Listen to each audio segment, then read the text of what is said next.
Cerita kali ini soal pendakian Gunung Slamet.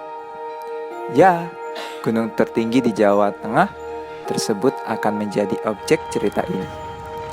Gunung yang berlokasi di 5 kabupaten di Jawa Tengah: Banyumas, Purbalingga, Pemalang, Tegal, dan Brebes. Perjalanan ini awalnya tak sengaja kami rencanakan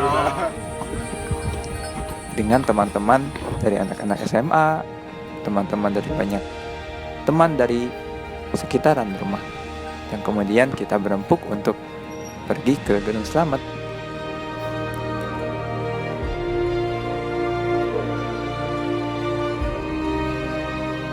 Bersama rekan-rekan kami, kita berangkat dari Bandung menuju Purwokerto. Kemudian kita masuk ke base camp Bambangan. Di base camp Bambangan ramai sangat. Begitulah suasana yang dapat saya gambarkan. Para pendaki mulai menjelajahi base camp. Kami pun beristirahat dulu, karena ya kami untuk mengumpulkan tenaga dan untuk berdoa kepada Allah Subhanahu wa Ta'ala, karena supaya kita terhindar dari mara bahaya. Kami mulai perjalanan disapa dengan tulisan "Selamat datang di Gunung Slamet". Namun tak terasa kita sampai di pos 1 di ketinggian 1990 mdpl. Serasa capek sih. Namun rasa lelah itu seketika terobati kala bertemu dengan warga setempat yang berjualan. Jangan tanya soal harganya. Untuk satu potong gorengan dihargai 1.500. Air mineral yang ukuran sedang 6.000.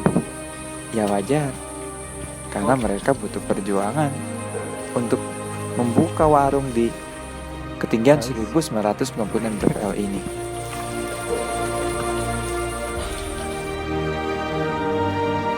Segendang sepenarian kemudian sampai di pos 2 yang dinamakan Pos Walang. Diambilkan dari nama Kajeng Walang. Sayang, kisah bagaimana penyematan kedua nama itu di pos pendakian tak banyak diketahui. Yang kemudian di sini pun ada warung, namun tak seramai pos 1. Kemudian kita sampai di pos 3 Pondok Cemara. Ini kita sudah mau sampai maghrib dan matahari pun sudah mulai terbenam. Dan akhirnya kita melewati pos 3 dan kita bertenda di sebelum pos 4. Karena pos 4 itu bukan pos tujuan utama sebetulnya ya. Pos 4 itu dinamakan Saman Rantu. Artinya hantu samar-samar. Ya, orang kebanyakan pos 4 itu sangat angker. Jadi perjalanan kita itu dilanjutkan esok harinya.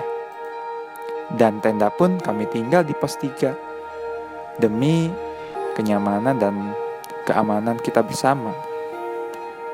Kemudian kita bergegas ke pos 5. Kami harus melewati jalur yang menyempit disertai cerukan dalam. Tak terhitung berapa kali ransel, kemudian baju, jaket harus tersangkut di ranting pepohonan yang melintang di atas telapak kepala. Itu sebabnya harus lebih menunduk. Namun apa daya, makin gelapnya dan makin paginya. Wah, aduh sirahku, seru saya pada 2 kawan yang berjalan di depan. Kemudian tak terasa begitu dari pos 5 ya kita mau masuk ke pos 6.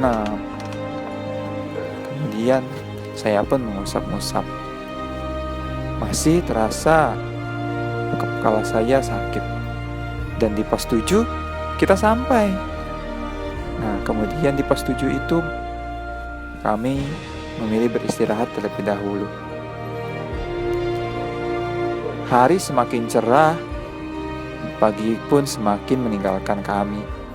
Jadi kami mungkin sampai ke puncak itu siang hari. Dan perjalanan kami memang sangat panjang.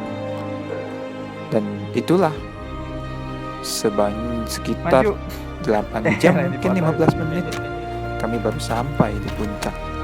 Dan inilah cerita kami ketika kami di puncak. Saya mau berhentikan cerita ini untuk kalian supaya menikmati keindahan puncak Gunung Slamet. Guys, puncak tinggal bentar lagi.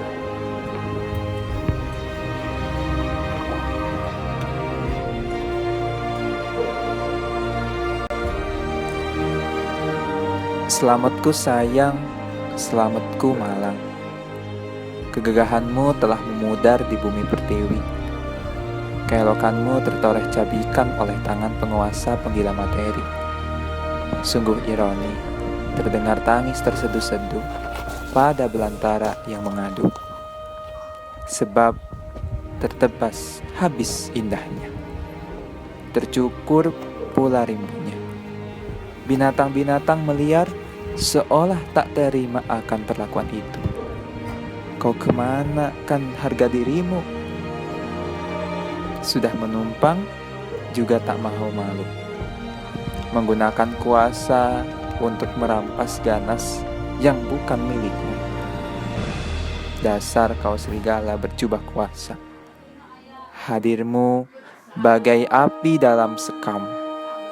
Pelan namun membawa kemusnahan yang tak tertahan. Penuh tipu daya rayuan setan. Kau buai korbanmu dengan ilusi kebutuhan yang membawa pada jurang bencana. Lenyap sudah nuranimu, termakan ketamakan pada dirimu yang membawa petaka pada selamatku. Puncak selamatku yang indah nan ironi. Rizky Ramdhani.